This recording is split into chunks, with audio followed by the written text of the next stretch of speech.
Welcome back to another episode of Really Sleep.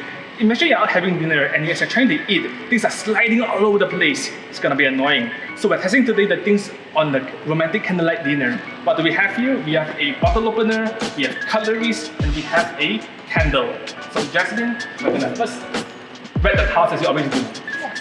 Spray all over it.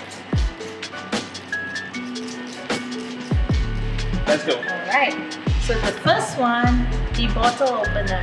Let's see what happens on the surface. On the slipstop surface, cutleries. Alright, so let's have it on the cutleries. On the slipstop surface, the candle. Alright, so here you go for the matte surface. And the slipstop surface. So leave the items you want to see in the future episodes in the comments below, and we will see you in the next Really Sleep.